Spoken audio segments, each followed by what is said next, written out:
Hey guys, in this video I'm going to go over what Deathwish means and how it works.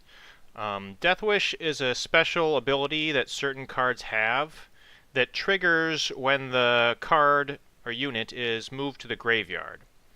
So you can see this card I'm hovering over here, Necker. At the bottom of the card says Deathwish, play a Necker from your deck. So that just means whenever this card is moved to your graveyard, whether it be because he suffered damage and was killed, or at the end of the round, either way, he moves to the graveyard and then his Deathwish effect triggers.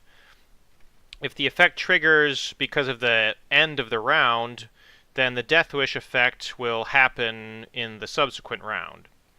So for instance, this Earth Elemental, his Deathwish says spawn 2 lesser Earth Elementals on the row. So why don't I play him? And then after I play him, I'll just pass to show you the effect. So even though he's still alive right now and I'm ending the round, when he's moved to the graveyard at the end of the round, the Deathwish effect will happen. So I'll get 2 lesser elementals on my row to start the next round. Deathwish effects are primarily found in the Monsters faction.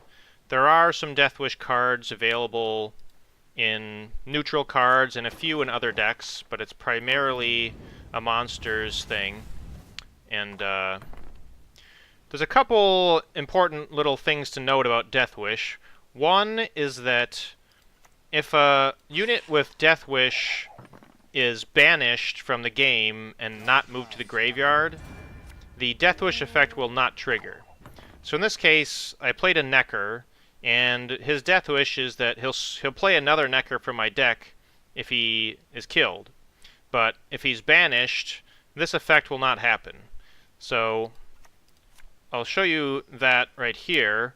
I'll play the Spores to weaken him by 3, and normally this Necker would bring another one out of my deck, but since this Spores is a weaken and he's banished, the summon effect won't happen.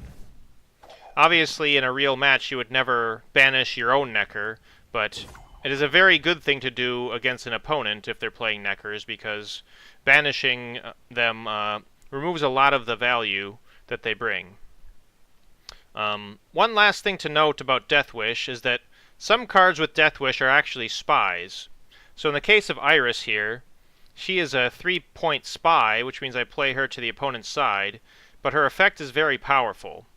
And what you're trying to do with Deathwish Spies is basically set up something powerful that you're going to trigger next turn, or maybe trigger with weather you have already. So in the case of Iris, I would need to play her first, and then I actually need to do 3 damage to her to kill her off to make her Deathwish effect happen. With Iris, her Deathwish effect is she buffs a bunch of units on your side for 5. So you wouldn't normally be playing her in a case like this where I don't actually have many units on the side, but I'll just show you how she works. I can do something like, say, play Murktabraka to do some damage to her and damage one other thing, and then her Deathwish effect happens, which buffs things on my side of the board. So that's about all there is to say about Deathwish at the moment.